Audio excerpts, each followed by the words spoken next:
Hello, lovelies. How are you doing? Hope you all are great. So, coming to the first question, why a chartered accountant should be aware of the law? എന്തിനാണ് ഒരു chartered accountant ഈ ലോണിനെ പറ്റിയിട്ട് ഉള്ള അറിവ് process ചെയ്യുന്നത് എന്തിനാണ് ഈ chartered accountant ലോണിനെ പറ്റിയിട്ട് പഠിക്കുന്നത് എന്തിനാണ് എന്ന് നമുക്കറിയണ്ടേ. ഇപ്പം നമ്മൾ എന്തിനാണ് ഈ ലോ ഒക്കെ പഠിക്കുന്നത്, ഈ സബ്ജക്റ്റ് എന്തിനാണ് ഈ ICAI നമുക്ക് തന്നിട്ടുള്ളത്? അപ്പോൾ അതിൻ്റെ ആൻസറാണ് കേട്ടോ ഈ ജസ്റ്റ് 6 പോയിൻറ്റ്സേ ഉള്ളൂ. ജസ്റ്റ് ഈ പേജ് മാത്രമേ ഉള്ളൂ. അപ്പോൾ അത് നമുക്ക് പഠിക്കാം. ഓക്കെ, സോ ഇത് ചിലപ്പോൾ വരാൻ ചാൻസ് ഉണ്ട്. കാരണം ഈ ചാപ്റ്ററിൽ നിന്ന് 6 മാർക്കിൻ്റെ ക്വസ്റ്റ്യനാണ് വരിക. ഇതിനാണെങ്കിൽ 6 പോയിൻറ്റ്സും ഉണ്ട് ആൻസറിൽ.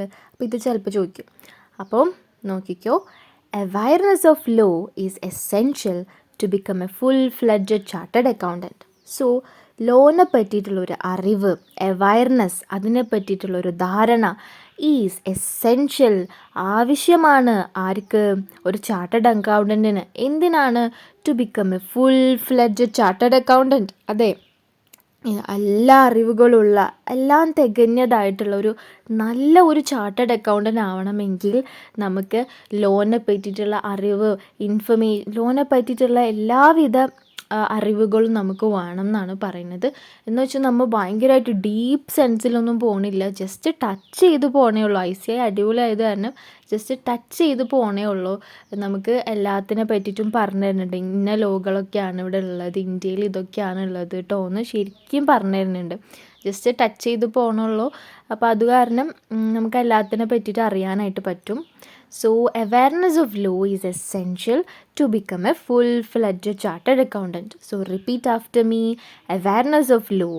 ലോണിനെ പറ്റിയിട്ടുള്ള അറിവ് is essential to become a dash chartered accountant. Full fledged chartered accountant കേട്ടോ. ഫുൾ ഫ്ലെഡ്ജഡ് ആയിട്ടുള്ള, പവർ പാക്ക് ആയിട്ടുള്ള ഒരു അടിപൊളി ചാർട്ടേഡ് അക്കൗണ്ടൻ്റ് ആവണമെങ്കിൽ ഒരു കോൺഫിഡൻ്റ് ആയിട്ട് നമുക്ക് മറ്റുള്ളവരുടെ മുമ്പിൽ പറയാൻ പറ്റണം. I am a chartered accountant who's knows all the sections about the laws and everything in India എന്ന് നമുക്ക് പറയാൻ പറ്റണം. So awareness of law is essential to become a full fledged chartered accountant. അപ്പം ഇത് മറക്കോ? ഇനി ഫസ്റ്റത്തെ പോയിന്റ് ഒന്നും കൂടി റിപ്പീറ്റ് ചെയ്തേ. Awareness of law is essential to become a full fledged chartered accountant. ഈ നെക്സ്റ്റ് പോയിൻ്റാണ് ദിസ് ഈസ് ബിക്കോസ്. ഇത് എന്തുകൊണ്ടാണെന്നറിയോ? This is because a chartered accountant is the first level of contact on many legal matters. Many legal മാറ്റേഴ്സിൽ കുറേ legal matters നമ്മൾ ഒരു കമ്പനിക്ക് വരും. അപ്പോൾ നമ്മളൊരു കമ്പനീൻ്റെ ചാർട്ടേഡ് അക്കൗണ്ടൻ്റ് അല്ലേ ആവുക. അപ്പോൾ ആ സമയത്ത് ലീഗൽ മാറ്റേഴ്സ് കമ്പനിക്ക് വരുമ്പോൾ കമ്പനി ആദ്യം ആരെടുത്തേക്കാണെന്നറിയോ വരിക? ഫിനാൻസ് വേണം കമ്പനിക്ക് അല്ലേ. അപ്പോൾ കമ്പനി ആദ്യം ചാർട്ടേഡ് അക്കൗണ്ടൻ്റെ അടുത്തേക്കാണ് വരിക. അപ്പോൾ അവരെ വിചാരം നമുക്ക് നല്ല അറിവുണ്ട്, നമ്മളാണല്ലോ അവിടെ ആൾക്കാരിൽ വെച്ചിട്ട് ഏറ്റവും കൂടുതൽ അറിവുള്ള ഒരു, അത്രയും നല്ല പൊസിഷനിൽ നിൽക്കുന്ന ഒരാൾ. CA എന്നൊക്കെ പറഞ്ഞാൽ അത്രയും വലിയ ആ ഒരു പൊസിഷൻ ലെവലാണല്ലോ, ഒരു ഹൈ സ്റ്റാൻഡേർഡ് ആണല്ലോ നമുക്ക്. അപ്പോൾ നമ്മളോട് ചോദിക്കും, നമ്മളിങ്ങനെ ഒരു കേസിൽ വന്നിട്ടുണ്ട്, നമുക്കിങ്ങനെ ഒരു കേസ് വന്നിട്ടുണ്ട്, അപ്പോൾ എന്തായാലും വക്കീലിൻ്റെ അടുത്തേക്കൊക്കെ പോയിട്ടുണ്ട്, അഡ്വക്കേറ്റിൻ്റെ അടുത്ത് പോയിട്ട് ഞങ്ങൾ എന്താ പറയേണ്ടത്, ഈ കേസ് ഏതാണെന്ന് അറിയുമോ എന്നൊക്കെ ചോദിക്കുമ്പോൾ അപ്പോൾ നമുക്ക് പറഞ്ഞു കൊടുക്കാൻ പറ്റണമല്ലേ. നമുക്ക് ലോണിനെ പറ്റിയിട്ടുള്ള അറിവൊക്കെ ഓൾറെഡി നമുക്ക് ഉണ്ടെങ്കിൽ നമുക്ക് കോൺഫിഡൻ്റ് ആയിട്ട് അവരോട് നമ്മൾ ഒപ്പീനിയൻസും സജഷൻസും കാര്യങ്ങളൊക്കെ നമുക്ക് കൊടുക്കാൻ പറ്റും. അപ്പോൾ പറയാം, ഇത് സെക്ഷൻ 25 പ്രകാരം നമുക്ക് ഇന്ത്യയിൽ ഇങ്ങനെയാണ് കേട്ടോ ഉള്ളത്, ടാക്സിന് ഇങ്ങനെയാണ് സംഭവങ്ങൾ, അപ്പോൾ നിങ്ങൾക്ക് ഈ ഒരു അഡ്വക്കേറ്റിനോട് പോയിട്ട് ഇങ്ങനെ പറഞ്ഞാൽ മതി കേട്ടോ എന്നൊക്കെ നമുക്ക് നമ്മളേതായൊരു സജഷൻസും കാര്യങ്ങളൊക്കെ കൊടുക്കാൻ പറ്റണമെങ്കിൽ നമുക്ക് ബേസിക്കായിട്ട് ലോണിനെ പറ്റി അറിഞ്ഞിരിക്കണം. So first level of contact ആരായിട്ടാണ് വരിക? ഒരു ചാർട്ടേഡ് അക്കൗണ്ടൻറ്റിനായിട്ടാണ് ഒരു കമ്പനി ആദ്യം എന്ത് ചെയ്യുക? അവരുടെ ലീഗൽ മാറ്റേഴ്സിനെ പറ്റിയിട്ടൊക്കെ പറയുക. കാരണം പൈസ വേണമല്ലേ. നമ്മളെ കമ്പനിയുടെ കാര്യം പറയുമ്പോൾ കമ്പനിക്ക് വേണ്ടി പൈസ മുടക്കാം, കമ്പനിയുടെ പൈസ എടുത്തിട്ടാണ്. അപ്പോൾ ആ സമയത്ത് ചാർട്ടേഡ് അക്കൗണ്ടിനോട് പറയും, ഫിനാൻസിൽ തലപ്പത്ത് നിൽക്കുന്ന ചാർട്ടേഡ് അക്കൗണ്ടൻ്റാണല്ലോ, അപ്പോൾ പറയും ഞാൻ ഇന്ന പൈസ എടുക്കുന്നുണ്ട് കേട്ടോ.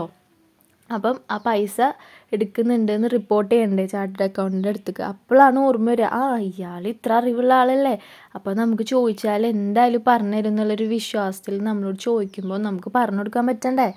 So this is because a chartered accountant is the first level of contact on many legal matters.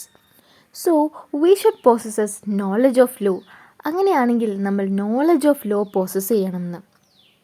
അതുകൊണ്ട് തന്നെ we should possess knowledge of ലോനെ പറ്റിയിട്ടുള്ള അറിവും ധാരണയൊക്കെ നമ്മൾക്ക് വേണം എന്തായാലും. So that we can advise our management and clients on many legal matters. അപ്പം നമുക്ക് നല്ല കോൺഫിഡൻ്റ് ആയിട്ട് നമ്മളെ മാനേജ്മെൻറ്റിനോടും ക്ലയൻസിനോടും, ക്ലയൻസ് എന്ന് പറഞ്ഞാൽ ആരാ, ഈ ഒരു വർഷം കൂടുമ്പോൾ ഇൻകം ടാക്സ് ഒക്കെ ഒരു വർഷം കൂടുമ്പോഴല്ലേ ഫയൽ ചെയ്യുക.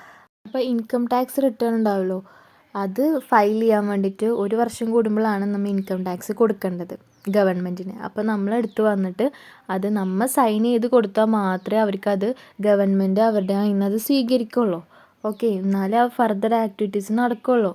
ഓക്കെ, ഇപ്പോൾ NGOs എന്ന് പറഞ്ഞ നോൺ പ്രോഫിറ്റ് ഓർഗനൈസേഷനിൽ മാത്രമാണ് ഇന്ത്യയിൽ ഇൻകം ടാക്സ് കൊടുക്കേണ്ടാത്തതുള്ളൂ. ബാക്കിയുള്ള എല്ലാവരും ഇൻഡിവിജ്വൽസും കമ്പനീസും കോർപ്പറേറ്റ്സും ഒക്കെ പാർട്ട്ണർഷിപ്പും ഒക്കെ കൊടുക്കണം. പക്ഷേ ഈ NGOsന് മാത്രം കൊടുക്കണ്ട.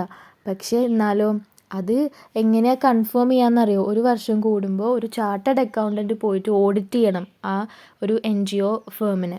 എന്നിട്ട് ചാർട്ടേഡ് അക്കൗണ്ടൻറ്റിൻ്റെ സൈൻ മാത്രമാണ് ഇൻകം ടാക്സ് കൊടുക്കണ്ട എന്ന് ഗവൺമെൻറ് ഉറപ്പ് വരുത്തുക. ഓക്കെ, ഇൻകം ടാക്സ് വേണ്ടാന്ന് ഗവൺമെൻറ് പറയുകയാണെങ്കിൽ ചാർട്ടേഡ് അക്കൗണ്ടൻറ്റ് സൈൻ ചെയ്യണം. അപ്പോൾ നമ്മൾ സൈനിങ് പവർ ഒന്ന് ആലോചിച്ച് നോക്കിയേ.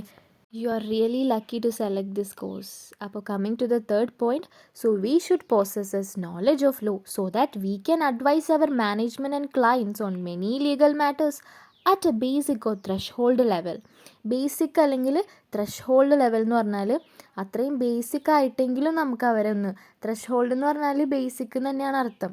കുറഞ്ഞത് ഇങ്ങനെയെങ്കിലും നമുക്ക് പറഞ്ഞു കൊടുക്കാൻ പറ്റണം, അതാണ് അതിൻ്റെ അർത്ഥം. ബേസിക് ആയിട്ട് മാത്രമേ നമുക്കിതിൽ പഠിക്കാനുള്ളൂ കേട്ടോ.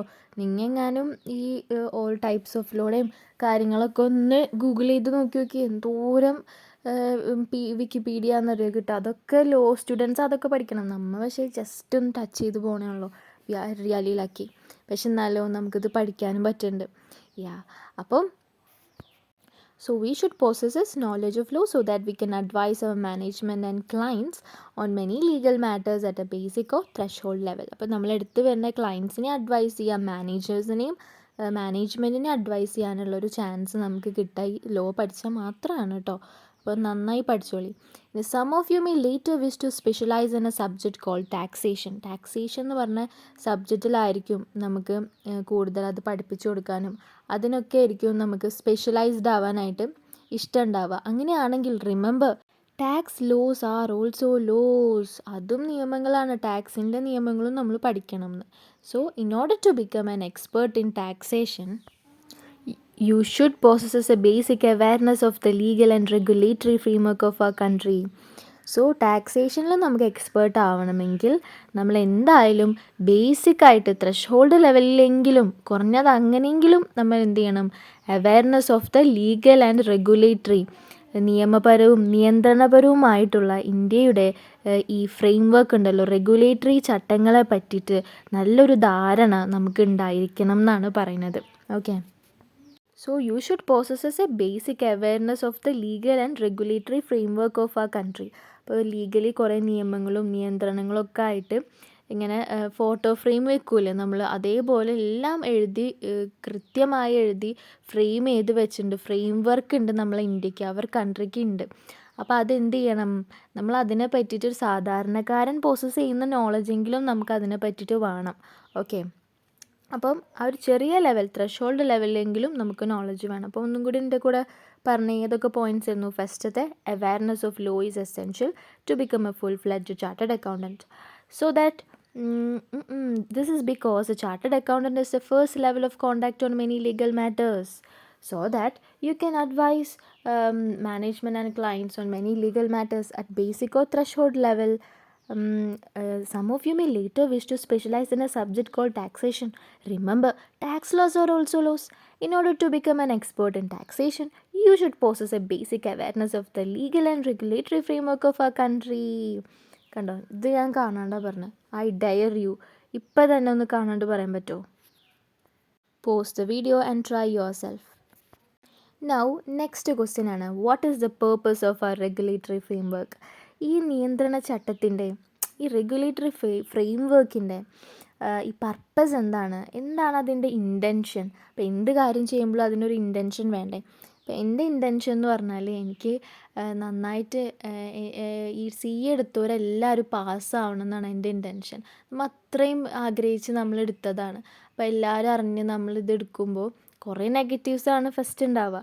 പക്ഷേ അതൊക്കെ കണ്ടിട്ടും നമ്മൾ എന്ത് ചെയ്യാണ്, അതെടുക്കുകയാണ്. അപ്പോൾ എടുത്തവർ മുഴുവനും പാസ്സാവണം. പക്ഷേ കുറേ മെജോറിറ്റി പേര് പാസ്സാവില്ലല്ലോ. അപ്പോൾ അവരും പാസ്സാവണം എന്നാണ് എൻ്റെ ഇൻറ്റൻഷൻ. ഓക്കെ, അതിനാണ് ഞാൻ ഇത്രയും ക്ലിയറായിട്ട് അണ്ടർസ്റ്റാൻഡബിളായിട്ട് ഞാൻ എൻ്റെ ഭാഗത്തുനിന്ന് ഒരു മിസ്റ്റേക്കും ഇല്ലാണ്ട് പറഞ്ഞു തരാനായിട്ട് ശ്രമിക്കണത്. ഞാൻ എൻ്റെ ഒരു 100% ശ്രമിക്കുന്നുണ്ട്. ഇനി എല്ലാവരും എൻ്റെ ക്ലാസ് കഴിഞ്ഞിട്ട് എന്ത് ചെയ്യുക, വീണ്ടും വീണ്ടും വായിക്കുക. എക്കണോമിക്സ് ക്ലാസ് കഴിഞ്ഞാൽ ടെക്സ്റ്റ് ബുക്ക് ഒരു പ്രാവശ്യം ഒന്ന് വായിക്കുക. ജസ്റ്റ് 1 ടൈം വായിച്ചാൽ മതി. ഓക്കെ, അപ്പം അങ്ങനെയൊക്കെ ചെയ്യുക. പിന്നെ ഇതും അതെ, സ്വന്തമായിട്ടൊന്ന് റീഡ് ചെയ്ത് നോക്കുക. ഓക്കെ, അപ്പോൾ കിട്ടും, എന്തായാലും കിട്ടും. എന്ത് ഡൗട്ട് ഉണ്ടെങ്കിലും you can comment below. So what is the purpose of our regulatory framework? So ഈ റെഗുലേറ്ററി ഫ്രെയിം വർക്കിൻ്റെ പേർപ്പസ് എന്താണ് ശരിക്കും? അപ്പോൾ അതേ സെൻറ്റൻസ് തന്നെ, ക്വസ്റ്റ്യൻ്റെ അതേ സെൻറ്റൻസ് തന്നെയാണ് ആൻസറിൻ്റെ ഫസ്റ്റത്തെ sentence. Purpose of a regulatory framework is to provide, അത് നമുക്ക് തരലാണ്. എന്താ നമുക്ക് തരുന്നതെന്ന് അറിയുമോ? A set of uniform rules and regulations. വെറും യൂണിഫോം റൂൾസ് ആൻഡ് റെഗുലേഷൻസ് അല്ല, എ സെറ്റ് ഓഫ് ആണ്. 1 2 അല്ല, ഒരു സെറ്റാണ് തരിക നമുക്ക്. അതും യൂണിഫോം റൂൾസ് എന്ന് പറഞ്ഞാൽ എല്ലാവർക്കും, ഇന്ത്യയുടെ ഏത് ഭാഗത്തുള്ള ആൾക്കും പാലിക്കാൻ പറ്റുന്ന റൂൾസാണ്. എല്ലാവർക്കും ബാധകമുള്ള റൂൾസാണ്. യൂണിഫോമായിട്ട് എല്ലാവർക്കും വേണ്ടി ഇറക്കിയിട്ടുള്ള റൂൾസാണ്. So set of uniform rules and regulations that will govern the conduct of people. ഇത് ഈ റെഗുലേഷൻസും റൂൾസും ആരെയാണ് ഭരിക്കുന്നതെന്ന് അറിയോ? ദ കണ്ടക്ട് ഓഫ് പീപ്പിളിനെയാണ്. ആളുകൾ ഇടപെടുമ്പോൾ, conduct of people interacting with each other, ആളുകൾ ഇടപെടുമ്പോൾ അവരുടെ ആ ഒരു സ്വഭാവമില്ലേ, അതിനെയാണ് ഇത് ഭരിക്കുന്നതെന്നാണ് പറഞ്ഞത്. Conduct of people interacting with each other in personal as well as in business relationship. ഇത് പേഴ്സണലി 2 പേര് തമ്മിൽ സംസാരിക്കുമ്പോഴായാലും ബിസിനസ്സിൻ്റെ റിലേഷൻഷിപ്പിലായാലും ഒക്കത്തിനും വേണ്ടിയിട്ടുള്ള റൂൾസും റെഗുലേഷൻസുമാണ്. യൂണിഫോമായിട്ട് എല്ലാവർക്കും ചെയ്യാൻ പറ്റുന്ന, എല്ലാ സ്റ്റേറ്റിലുള്ളവരും ഒരുപോലെ പാലിക്കേണ്ട റൂൾസും റെഗുലേഷൻസും അതാരെയാണ് ഭരിക്കുന്നത്? പീപ്പിളിൻ്റെ സ്വഭാവത്തിനെയാണ്, കണ്ടക്ട് ഓഫ് പീപ്പിളിനെയാണ് ഭരിക്കുന്നത് അല്ലേ. Interacting with each other in personal as well as in business relationship. Okay, അപ്പോൾ once again purpose of a regulatory framework, ഈ നിയന്ത്രണ ചട്ടത്തിൻ്റെ purpose, intention is to provide a set of uniform rules and regulations that will govern the conduct of people interacting with each other in personal as well as in business relationship. Okay, ഇനി next question ആണ്, what is law? What is law man? What is that law? Law is called code of conduct. മര്യാദ ചട്ടങ്ങളെ പഠിപ്പിക്കുന്നതാണ് law. So law is called code of conduct. അതായത് എങ്ങനെ നമ്മൾ മറ്റുള്ളവരുമായിട്ട് ഇടപഴകണം. അതായത് കോൺട്രാക്റ്റ് ചെയ്യേണ്ടി വന്ന, ഒരു കാറ് വാങ്ങുമ്പോൾ അല്ലെങ്കിൽ ഒരു ലാൻഡ് എടുക്കുമ്പോൾ, ഒരു കോൺട്രാക്റ്റ് നമ്മൾ ഏർപ്പെടുമ്പോൾ 2 കൂട്ടരും പാലിക്കേണ്ട മര്യാദകൾ എന്തൊക്കെയാണെന്നൊക്കെ പറഞ്ഞിരുന്ന മര്യാദയെ പഠിപ്പിക്കുന്ന മര്യാദ ചട്ടങ്ങളാണ് law. Law is called code of conduct. Law is the set of all obligations. ഇനി ശരിക്കുള്ള ഡെഫിനിഷനാണ്, law is the set of all obligations and duties. എല്ലാവിധ ഒബ്ലിഗേഷൻസും ഡ്യൂട്ടീസുമാണ്. സെറ്റാണ് കേട്ടോ, ഇതും സെറ്റ് ഓഫ് ആണ്. സെറ്റ് ഓഫ് യൂണിഫോം റൂൾസും റെഗുലേഷൻസൊന്നും റെഗുലേറ്ററി ഫ്രെയിം വർക്കിൽ പറഞ്ഞ പോലെ തന്നെ ഇവിടെയും സെറ്റാണ്. സെറ്റ് ഓഫ് ഓൾ ഒബ്ലിഗേഷൻസ് ആണ്, ബാധ്യതകളാണ്. ലോ എന്ന് പറഞ്ഞാൽ, നിയമം എന്ന് പറഞ്ഞാൽ അത് പാലിക്കണം എന്നുള്ളത് ഒരു ബാധ്യതയാണ് കേട്ടോ, നമ്മളെ ബാധ്യതയാണ്. ആൻഡ് ഡ്യൂട്ടീസാണ്, നമ്മളെ ഡ്യൂട്ടീസാണ്. കാർ ഓടിക്കുമ്പോൾ ഒരിക്കലും ഫോൺ നോക്കരുത് എന്നുള്ളത് ഡ്യൂട്ടിയാണ്. കാർ ഓടിക്കുമ്പം എപ്പോഴും 2 പേരും സീറ്റ് ബെൽറ്റ് ഇടണം എന്നുള്ളത് ഡ്യൂട്ടിയാണ്. മാരേജ്, ബർത്ത്, ഡെത്ത് എന്നൊക്കെ സർട്ടിഫിക്കറ്റ് എടുക്കണം എന്നുള്ളത് നമ്മളെ ഡ്യൂട്ടിയാണ്. അതുപോലെ സീബ്ര ലൈൻ ക്രോസ് ചെയ്യുന്ന സമയത്ത് സിഗ്നൽ റെഡ് ആണെങ്കിൽ എല്ലാ വെഹിക്കിളും സ്റ്റോപ്പ് ചെയ്യണം എന്നുള്ളത് നമ്മളെ ഡ്യൂട്ടിയാണ്. So set of all obligations and duties imposed by the government. ആരാണ് നിർദ്ദേശിക്കുന്നത്? ഗവൺമെൻറ് ആണ് നിർദ്ദേശിക്കുന്നത്. ഫോർ സെക്യൂറിങ് വെൽഫെയർ, പുരോഗതി കിട്ടാൻ വേണ്ടിയിട്ട് and providing justice to the സൊസൈറ്റിയിൽ ന്യായം കൊണ്ടുവരാൻ വേണ്ടിയിട്ട്. ഇപ്പോൾ ഫോണൊക്കെ നോക്കി ഡ്രൈവ് ചെയ്ത് കഴിഞ്ഞാൽ ആക്സിഡൻറ്റ് വന്നു കഴിഞ്ഞാൽ ഒരാൾ മരിച്ചു. അപ്പോൾ എന്താ സംഭവിക്കുക? അവരുടെ ഫാമിലിക്ക് എന്തൊരു വലിയൊരു ലോസല്ലേ സംഭവിക്കണത്. അപ്പോൾ അവിടെ ഒരു ജസ്റ്റിസ് വരുത്തണ്ടേ? അപ്പോൾ അതിന് വേണ്ടിയിട്ടാണ് നിയമങ്ങൾ കൊണ്ടുവന്നിരിക്കുന്നത്, അതിന് വേണ്ടി പണിഷ്മെൻറ്റ് കൊണ്ടുവന്നിരിക്കണത്. അപ്പോൾ അത് ഒഴിവാക്കാൻ വേണ്ടിയിട്ടാണ് ഈ ടാക്സും ഫൈനും ഹെൽമെറ്റ് വെച്ചില്ലെങ്കിൽ ഫൈനും ഒക്കെ കൊണ്ട് ഗവൺമെൻറ് നമ്മളെ കൺട്രോൾ ചെയ്യുന്നത്. ഓക്കെ, അപ്പോൾ അതാണ് ലോ എന്ന് പറഞ്ഞാൽ. Law is a set of all obligations and duties imposed by the government for securing welfare and providing justice to the society. ഇനി ഇന്ത്യാസ് ലീഗൽ ഫ്രെയിംവർക്ക് റിഫ്ലക്റ്റ്. അപ്പോൾ ഇന്ത്യയുടെ ഈ നിയമചട്ടങ്ങൾ എന്താണ് റിഫ്ലക്റ്റ് ചെയ്യുന്നതെന്ന് അറിയോ? ദ സോഷ്യൽ, സാമൂഹികവും, പൊളിറ്റിക്കൽ, രാഷ്ട്രീയപരവും, എക്കണോമിക്, സാമ്പത്തികപരവും and cultural aspect of a vast and diversified country. Cultural എന്ന് പറഞ്ഞാൽ കുറേ റിലീജിയൻസ് കൊണ്ട് റിച്ച് ആയിട്ടുള്ള കൺട്രിയാണ്. അതുപോലെ തന്നെ പലതര നമ്മൾ പറയില്ലേ, പലതര ട്രഡീഷൻസാണ് ഇന്ത്യക്കുള്ളത്. അതുപോലെ ആസ്പെക്റ്റുകൾ, പലതര നോംസ്, സോഷ്യൽ നോംസ്, അങ്ങനെ പലതും ഉണ്ട്. അപ്പം കൾച്ചറൽ ആസ്പെക്റ്റും ഒക്കെ ഉള്ള ഒരു വാസ്റ്റ് ആൻഡ് ഡൈവേഴ്സിഫൈഡ് കൺട്രിയുടെ ഈ കൾച്ചറൽ ആസ്പെക്റ്റ് വരെ ഉൾക്കൊണ്ട രീതിയിലാണ് ലീഗൽ ഫ്രെയിംവർക്ക് നിർമ്മിച്ചിട്ടുള്ളത്. ഫോർ എക്സാമ്പിൾ പറയുകയാണെങ്കിൽ ഇപ്പം സിക്കിസം, പഞ്ചാബിൻ്റെ മെയിനാണ് സിക്കിസം, അല്ല അത് അവരൊരു റിലീജിയനാണെന്ന് തോന്നുന്നുണ്ട്. അപ്പോൾ അവിടെ സിക്കിസം ആണെങ്കിൽ അവിടുത്തെ എല്ലാ മെന്നും ഒരു ടർബൻ വെയർ ചെയ്യണം എന്നുള്ളത് മസ്റ്റാണ്, അല്ലേ? അപ്പോൾ പോലീസുകാരായാലും അവർ ആ ടർബൻ അയക്കില്ല, അല്ലേ? അപ്പോൾ പോലീസ് ക്യാപ്പ് വെക്കില്ല. അപ്പോൾ അവരുടെ റിലീജിയനെ മാനിച്ചുകൊണ്ട് ഇന്ത്യയിൽ ഒരു നിയമമുണ്ട്. സിക്കിം റിലീജിയനുള്ള ആൾക്കാർക്ക് ഈ പോലീസ് ക്യാപ്പ് വെക്കണ്ട, അതിന് പകരം ടർബൻ വെച്ചാൽ മതി എന്ന് നിയമമുണ്ട്. അപ്പോൾ ഇന്ത്യയുടെ ലീഗൽ ഫ്രെയിംവർക്ക് എന്താ റിഫ്ലക്റ്റ് ചെയ്യുന്നത്? കൾച്ചറൽ ആസ്പെക്റ്റും കൂടെ റിഫ്ലക്റ്റ് ചെയ്യുന്നുണ്ട്, അല്ലേ? അപ്പോൾ കൾച്ചറലും സോഷ്യലും പൊളിറ്റിക്കും എക്കണോമിക്കും അങ്ങനെയുള്ള എല്ലാവിധ വശങ്ങളും നോക്കിയിട്ടാണ് ഇന്ത്യയുടെ ലീഗൽ ഫ്രെയിംവർക്ക് നിലവിൽ വന്നിട്ടുള്ളത്. So India's legal framework reflects the social, political, economic and cultural aspect of a vast and diversified country. ഇപ്പോൾ നമുക്ക് ഈദുൽ ഫിത്തർ ആണെങ്കിൽ എല്ലാ സ്കൂളിനും, ഈദാണെങ്കിൽ എല്ലാ സ്കൂളിനും, ബക്രീദ് ആണെങ്കിലും മുടക്കൊക്കെ തരില്ലേ, അല്ലേ? അപ്പോൾ എല്ലാ കൾച്ചറിനെയും പബ്ലിക് ഹോളിഡേ ആക്കിയിട്ട് അവർ പറയും. ഓണാണെങ്കിൽ പബ്ലിക് ഹോളിഡേ പറയും, അല്ലേ? അപ്പം അങ്ങനെയൊക്കെ ഉള്ള നല്ല കാര്യങ്ങളൊക്കെ എന്തുണ്ട്, ഇന്ത്യയിലുണ്ട് കേട്ടോ. അപ്പോൾ അങ്ങനെ India's legal framework reflects the social, political, economic and cultural aspect of a vast and diversified country. ഇത്ര ഉള്ളോ, കഴിഞ്ഞു. അപ്പോൾ എല്ലാവരും ഒന്നും കൂടി പഠിക്കുക, എല്ലാവരും സബ്സ്ക്രൈബ് ചെയ്ത് ലൈക്ക് ചെയ്ത് ബെല്ലൈക്കൺ എനേബിൾ ചെയ്തിട്ടൊക്കെ പോവുക. അപ്പോൾ bye, will see in the next video.